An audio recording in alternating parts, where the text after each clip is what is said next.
Hello बच्चों, let us read this given question. So the given question says that a charged capacitor of capacitance C is discharged through a resistor R. A radioactive sample decays with an average life, ठीक है, इतना बोल सकते हैं हम इसे, time constant दिया है. Find the value of R for which the ratio of the electrostatic field energy stored in the capacitor to the activity of the radioactive sample remains constant in time t. तो हमें क्या करना है यहाँ पे, ultimately हमें यहाँ पे R की वैल्यू पता करनी है. ठीक है, तो find the value of R. अब देख सकते हो यहाँ पे find the value of R, तो हम R की वैल्यू पता करेंगे. तो सबसे पहले चार्ज कैपेसिटर जो है, जो कैपेसिटेंस C है, is discharge through a resistance R, इसका हम यूज करते हैं. सो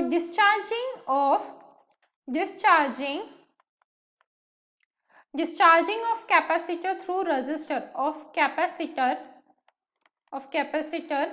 through R, क्या हो जाएगा इसका, ये आ जाएगी हमारी equation Q is equals to small q e raise to the power minus t by R सी.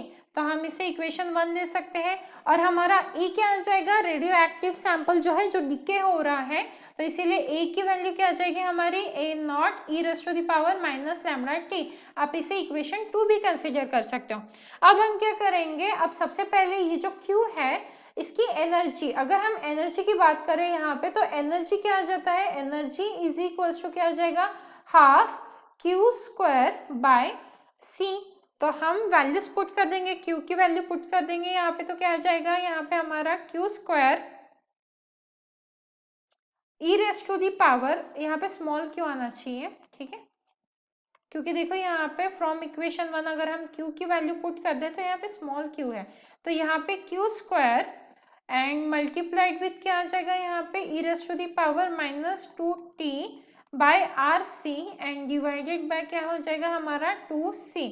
क्योंकि स्क्वायर था इसीलिए यहाँ पे 2 आया, और ये 2 और ये c तो नीचे था डिनोमिनेटर में, इसीलिए 2c आया. ठीक है, अब अगर हम एनर्जी डिवाइडेड बाय एक्टिविटी करते हैं तो क्या मिलेगा हमें, देखिए अगर हमने यहाँ पे एनर्जी डिवाइडेड बाय एक्टिविटी अगर कर दिया तो हमारी इक्वेशन क्या आ जाएगी यहाँ पे हमें मिलेगा Q square into 2 raise to the power minus 2t by R C and divided by क्या आ जाएगा यहाँ पे 2c जो पहले से था into A naught e raise to the power minus lambda t.